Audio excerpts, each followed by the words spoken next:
You really need to stop this right now. When the massive 3-tier chocolate cake smeared across Maya's face, cold frosting filling her nose and mouth, the room didn't erupt into silence. It erupted into loud, brutal laughter. 500 elite students inside the grand ballroom of St. Jude University stood watching, pointing, and recording with their phones. At the center of it all was Julian Vance, the Golden Boy senior class president, standing over her with a microphone in one hand and a smirk that screamed absolute immunity. He leaned into the mic and said, "Welcome to St. Jude, scholarship kid, hope you brought an appetite." The crowd roared. Buttercream dripped from Maya's chin onto her thrifted, oversized hoodie. Her hair was matted with thick Belgian chocolate.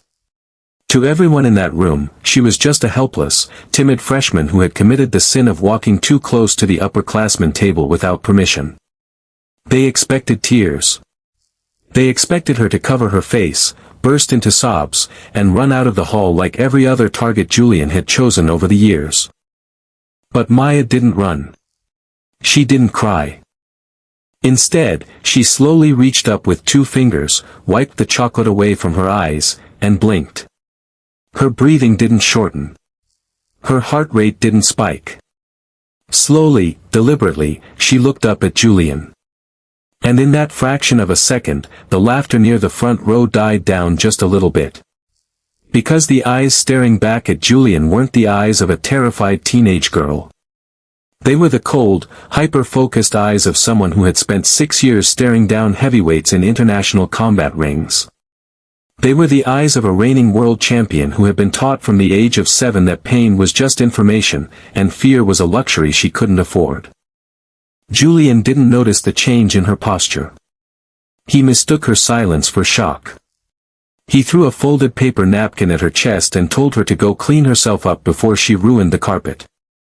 Maya caught the napkin softly in the air. She looked down at it, then back at Julian, and whispered a single word so quietly that only he could hear it. "Thank you." Then, she turned around and walked out of the ballroom, her footsteps steady, rhythm crisp, balancing perfectly on the balls of her feet with every single step. To understand why a world champion allowed herself to be shoved into a cake without throwing a single counter punch, you have to go back 3 years before Maya stepped foot onto the St. Jude campus. Maya grew up in a run-down gym on the outskirts of South Philadelphia. Her father, Thomas Miller, was a legendary lightweight trainer who had spent his life in the sweet science. Thomas didn't train people to fight out of anger, he trained them to fight out of survival. When Maya was 10, her mother passed away from a sudden illness, leaving Thomas to raise Maya alone while drowning in unpaid medical debts. Thomas's gym, the Iron Ring, became Maya's playground, her bedroom, and her sanctuary. While other kids played video games, Maya learned how to slip jabs, weave past hooks, and roll with strikes before her hands were even big enough to properly fill a 10-ounce glove. Thomas realized early on that Maya had something rare. It wasn't just physical strength or natural speed, it was kinetic intelligence. She could read a person's body language before they even knew what punch they were going to throw. By the time she was 16, under her father's strict guidance, Maya entered the international amateur circuit under a pseudonym, wearing a custom headgear and fight mask to hide her minor age and keep her identity hidden from the predatory promoters in the underground scene. They called her the Phantom. In 32 professional bouts across 3 continents, she never lost a single round. At 18, she won the unified world featherweight title in a closed-door arena in Tokyo. But glory came with a heavy cost. 1 week after Maya won her championship belt, her father collapsed during a morning walk. The doctors diagnosed him with an advanced heart condition that had been silently draining his life for years. On his deathbed in a dimly lit hospital room, Thomas held Maya's bruised, heavily taped hand. He didn't ask her to defend her title. He didn't ask her to become rich or famous. He looked her in the eyes and made her swear an oath that would change the trajectory of her life. Thomas told her that the world of violence would take everything she loved if she let it consume her. He made her promise that she would put her gloves away, leave the ring, and use her mind instead of her fists. He made her swear to earn a real college degree, to live a quiet life, and never, under any circumstances, use her fighting ability against anyone outside of a referee-sanctioned ring. Maya wept as she gave him her word. 2 days later, Thomas passed away. Keeping that promise meant walking away from $1 million defense contract. It meant moving out of Philadelphia, taking an academic scholarship at St. Jude University, and hiding her past from everyone she met. She hid her athletic build under oversized hoodies, wore thick glasses she didn't fully need, and kept her head down, determined to be invisible. She was going to fulfill her father's final wish if it killed her.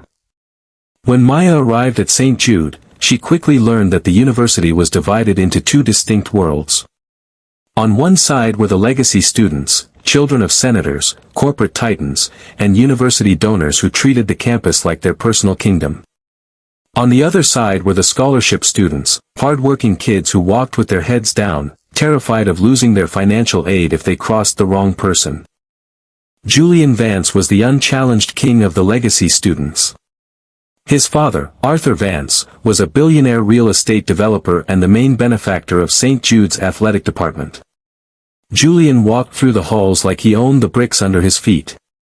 He ran a cruel, informal hierarchy on campus, targeting scholarship students and forcing them to complete humiliating tasks just to prove his authority.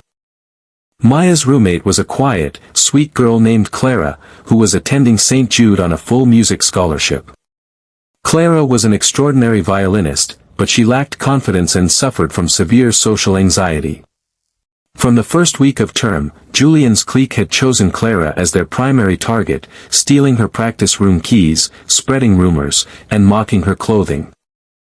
Maya saw what was happening, but her promise to her father bound her hands. She couldn't step in and flatten Julian with a three-punch combination, no matter how much he deserved it. Instead, she tried to protect Clara quietly.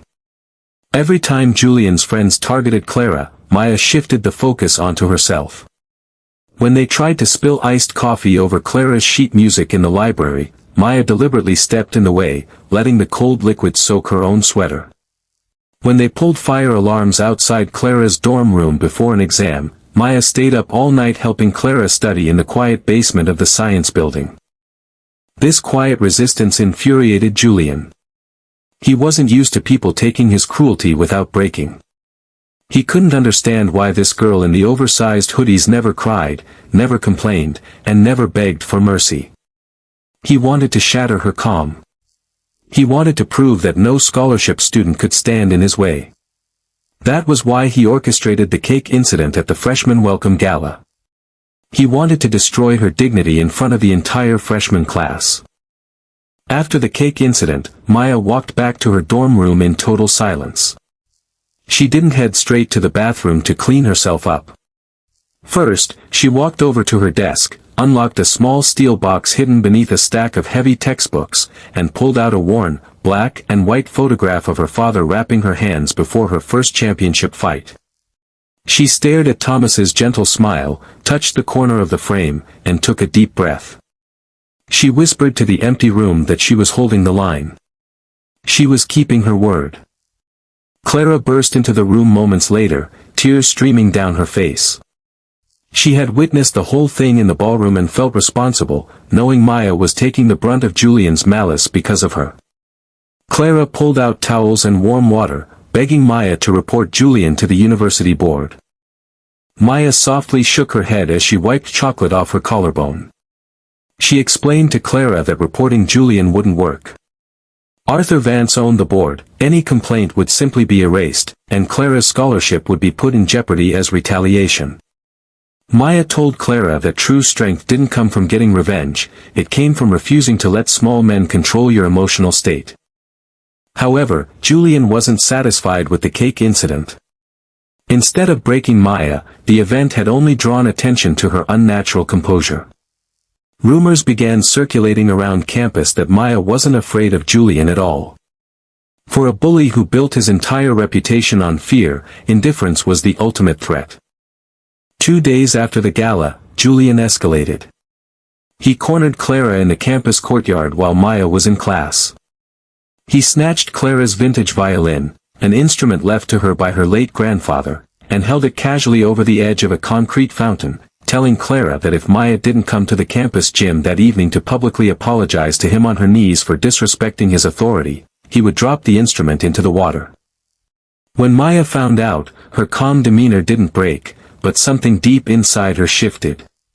She understood that her father's promise was meant to protect her soul from violence, not to turn her into a coward while innocent people were harmed. She walked down to the university gym at 6 o'clock that evening. The gym was packed.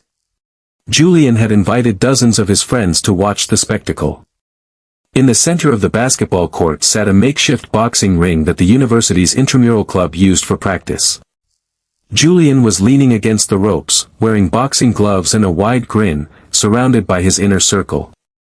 In the corner of the room, one of his friends held Clara's violin. Julian called out to Maya as she walked through the doors. He told her she had two choices. She could get down on her knees right there on the polished hardwood floor, apologize for her attitude, and pledge to do his group's homework for the rest of the semester, or she could step into the ring for one round with him. He claimed it was just a playful spar, but the malicious glint in his eyes made it clear he intended to use the glove. The crowd gathered around, whipping out their phones once again. Clara wept near the entrance, pleading with Maya to just turn around and leave, saying the violin didn't matter. Maya looked at Clara. Then she looked at the violin case. Then she walked up the steps of the boxing ring, pulled off her thick oversized hoodie, and threw it to the floor. For the first time since coming to St. Jude, Maya's true physical build was visible to everyone in the room. Underneath her baggy clothing were shoulders forged by thousands of hours of heavy bag work, defined back muscles, and core stability that only elite combat athletes possessed. The chatter in the crowd dipped instantly. A few students near the front row stopped laughing and stared at the razor-sharp muscle definition in her arms. Julian's grin faltered for a fraction of a second, but his pride was too huge to retreat. He tossed a pair of 16-ounce training gloves toward her feet and told her to strap up. Maya picked up the gloves, but she didn't put them on. She looked Julian dead in the eye and spoke in a voice that carried across the entire silent room. She said she wouldn't put on gloves because she had made a promise to her father never to fight again. But she made him a deal: he could try to hit her for 3 full minutes. She wouldn't throw a single punch. She wouldn't raise her hands to attack. But if he failed to land a single clean hit on her body or face in those 3 minutes, he had to give back the violin, leave Clara alone, and never speak to either of them again. Julian laughed out loud, trying to regain control of the room. He called her insane and immediately accepted the deal, thinking a girl who refused to throw punches was an easy target. The intramural referee, a senior student who looked visibly uncomfortable, stepped into the ring and set the clock for 3 minutes. He called for the timer to start. What happened next became legend at St. Jude University. Julian charged forward immediately, swinging a heavy, wild right hook aimed straight at Maya's head. But before his glove came anywhere close to her chin, Maya slid 3 inches to the left, a tiny, micro-adjustment of her back foot. Julian's fist cut through empty air, his momentum pulling him off balance. He spun around, angry, and threw a rapid jab cross combination. Maya didn't back up against the ropes. She stayed right in the center of the ring, her hands held casually at her waist. She slipped the jab by moving her head half an inch to the right, ducked under the cross with fluid grace, and pivoted behind Julian before he could even reset his hips. The crowd went completely dead silent. Julian turned around, his face turning red with frustration and embarrassment.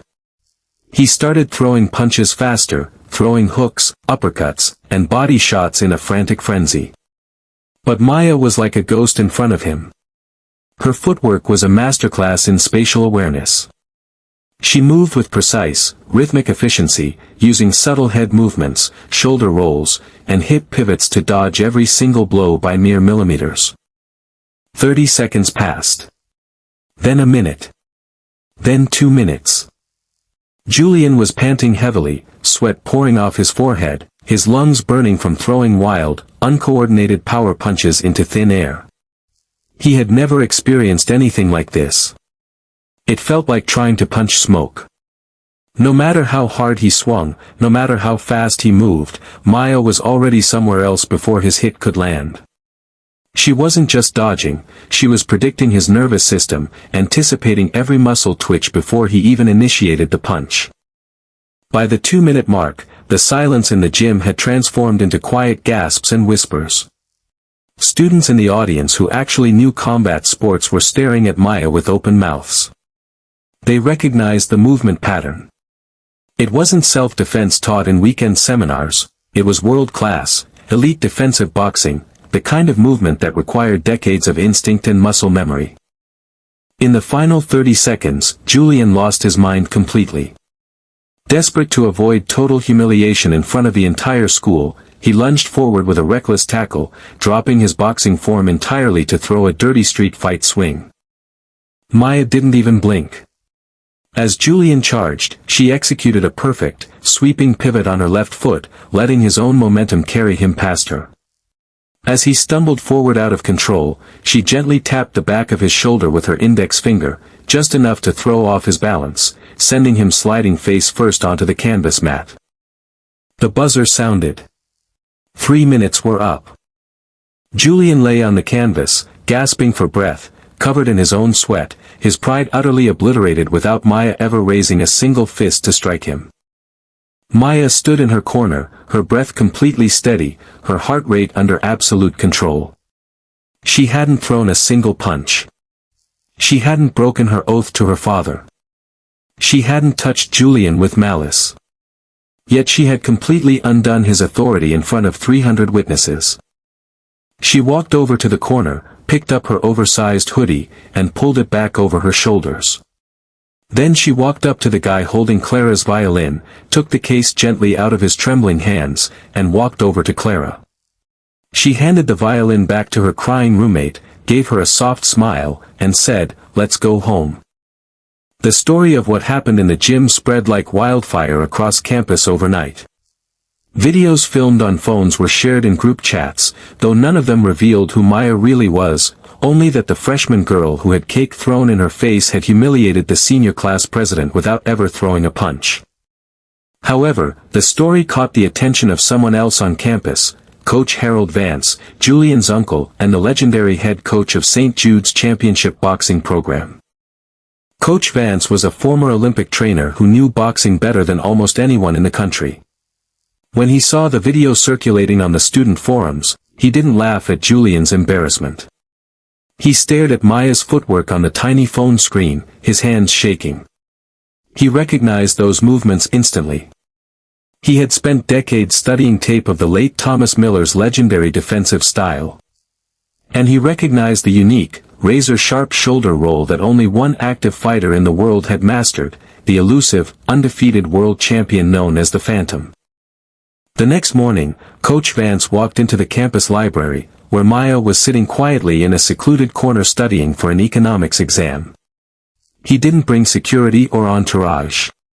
He sat down across from her, placed a yellowed newspaper clipping on the table between them, and looked at her with profound respect. The newspaper clipping was from 3 years ago. It showed Thomas Miller standing in a corner of a ring, holding up the hand of a young, masked fighter holding a championship belt. Coach Vance leaned in and whispered that he knew who her father was. And he knew who she was. Maya looked at the clipping, then at Coach Vance. Her expression remained calm, but her hand gripped her pen a little tighter. Coach Vance asked her why a world champion was hiding in plain sight at a university, letting spoiled kids push her around and throw cake in her face when she could break them in half in 2 seconds. Maya looked Coach Vance in the eye and told him about her father's final words.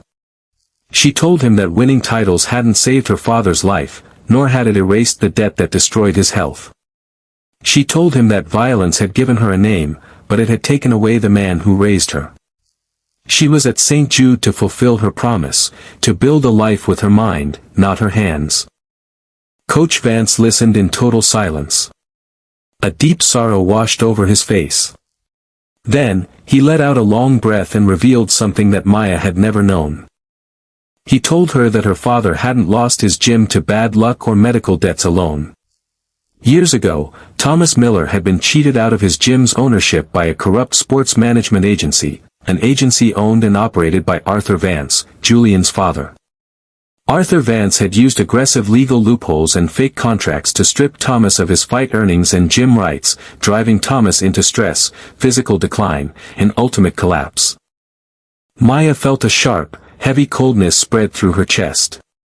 The person responsible for her father's suffering wasn't just a distant corporate entity. Coach Vance told her that Arthur Vance was coming to St. Jude that very weekend. The university was hosting its annual intercollegiate athletics gala, where Arthur was scheduled to receive a Lifetime Achievement Award and make a massive financial donation to the university.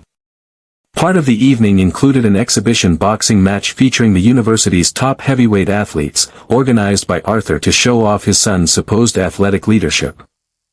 Coach Vance looked at Maya and said he wouldn't force her to fight. He respected her vow to her father.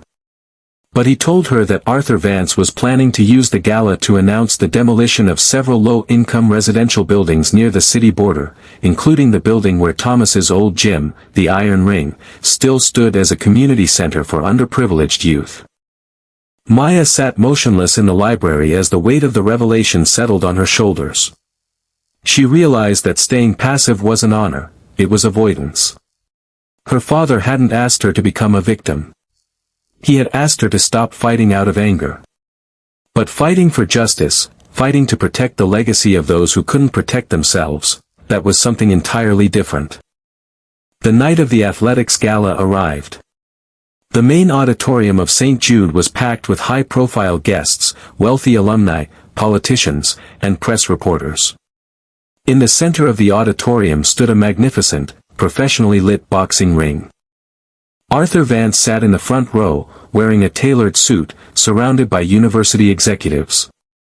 Julian sat beside him, wearing a designer suit, looking smug despite his recent humiliation in the campus gym.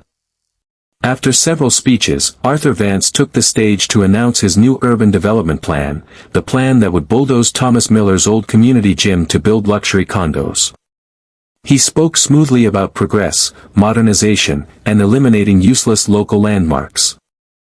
At the end of his speech, Arthur invited his son Julian into the ring to demonstrate an exhibition spar with the university's top regional amateur boxer, setting up a staged display to impress the press and highlight his family's influence over the athletic board.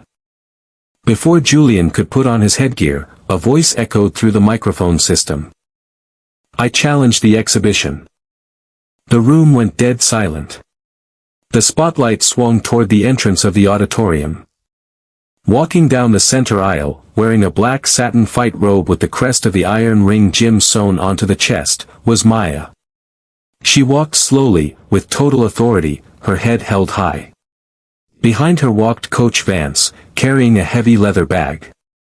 The crowd gasped. Whispers rippled through the elite audience. Julian's face turned pale. Arthur Vance frowned, looking at the security guards to have her removed. But Coach Vance stepped up to the ring announcer's desk, grabbed the master microphone, and spoke to the entire room. He announced to the press and the board that Maya Miller was the daughter of the late Thomas Miller, and the unified, undefeated world featherweight champion known to the sports world as the Phantom. The entire auditorium exploded into chaos. Flashbulbs went off rapidly. Reporters jumped from their seats, yelling questions. Arthur Vance's face drained of color as the name Thomas Miller echoed across the hall. Coach Vance held up his hand for silence. He announced that Maya was invoking her right under the regional athletic charter to challenge the exhibition match for the preservation of community sports assets. Under the charter's old rules, which Arthur Vance himself had reinstated years ago to secure tax exemptions, if a challenger of certified professional standing defeated the institution's representative in a sanctioned 3-round exhibition, the host organization was legally obligated to reallocate athletic endowment funds to preserve the challenger's designated community facility. Julian looked panicked. He turned to his father, his confidence completely gone. Arthur Vance, realizing that refusing the challenge in front of dozens of news cameras would destroy his public image and trigger a massive investigation into his sports agency's past, leaned into Julian and snapped at him to get in the ring and beat her, assuming a female fighter could be overpowered by sheer weight difference. Maya stepped through the ropes. She took off her robe. Beneath it, she wore her father's classic black training shorts and hand wraps. She didn't wear a mask this time. Her face was fully exposed to the world, calm, resolved, and completely free of fear. She pulled on a pair of 10-ounce gloves and bumped fists with the referee. When the bell rang for round 1, Julian tried to use his weight advantage to rush her immediately, swinging heavy punches designed to overwhelm her physically. But Maya wasn't just dodging this time. She was controlling every square inch of the ring. She didn't fight with cruelty or anger. She fought with mathematical precision. With breathtaking speed, Maya slipped Julian's left hook, stepped inside his guard, and delivered a lightning-fast jab straight to his chest, not to injure him, but to stop his momentum cold and shatter his balance. Every time Julian tried to throw a strike, Maya met him with flawless counter-strikes, crisp, perfectly timed jabs and body shots that stung like whip cracks without causing permanent harm. It wasn't a brawl. It was a masterclass of skill over brute force. For 3 rounds, Maya put on a display of technical boxing perfection that left the entire room, including professional sports journalists, breathless. She showed complete control, landing dozens of clean, precise strikes while remaining completely untouched herself. Julian was exhausted, overwhelmed, and completely outclassed. In the final seconds of the 3rd round, with Julian leaning against the corner turnbuckle, gasping for air and completely defeated, Maya had an open opportunity to deliver a knockout blow that would have sent him flying to the canvas. The crowd held its breath. Flashbulbs froze. Maya held her hand back. She stopped her fist 2 inches short of Julian's chin. She looked at him with gentle, clear eyes. She didn't knock him out. Instead, she softly opened gloves, tapped his shoulder, stepped back, and raised both of her hands into the air just as the final bell sounded. The auditorium erupted into thunderous, standing ovation. Alumni, students, journalists, and even university faculty stood up, clapping and shouting. The judges' scorecards were unanimous. Maya Miller was declared the winner of the exhibition match. Under the binding charter rules, the endowment funds were secured, saving her father's gym and protecting the community center for thousands of young kids in Philadelphia. As the press flooded the ring, Arthur Vance attempted to slip out the back exit, but federal officials and journalists blocked his path, demanding answers regarding the past financial irregularities surrounding Thomas Miller's gym contracts that Coach Vance had released to the media during the match. Maya stood in the center of the ring, surrounded by cheering crowd members. Clara ran up to the ring, throwing her arms around Maya, weeping tears of joy. Maya looked up at the rafters of the grand hall. For the first time in 3 years, she felt a quiet, profound warmth in her heart. She knew her father was watching. She realized that she hadn't broken her oath to him, she had fulfilled it. She had learned that power wasn't meant to dominate others or seek revenge for past wounds. Power was meant to protect those who couldn't protect themselves, to stand up for truth when silence was easier, and to carry oneself with grace no matter how much dirt the world tried to throw at your face. In the weeks that followed, St. Jude University underwent a massive cultural shift. Arthur Vance was removed from the board, Julian left the university to face the consequences of his actions, and the culture of bullying among the elite students vanished. Maya chose to remain at St. Jude, continuing her studies in economics while reopening her father's gym on weekends, offering free training and mentoring to young scholarship kids and local youth. She didn't wear oversized hoodies to hide anymore. She walked through the campus halls with her head held high, known to everyone not as the girl who had cake smashed in her face, and not just as a world champion, but as a person of quiet, unshakable character.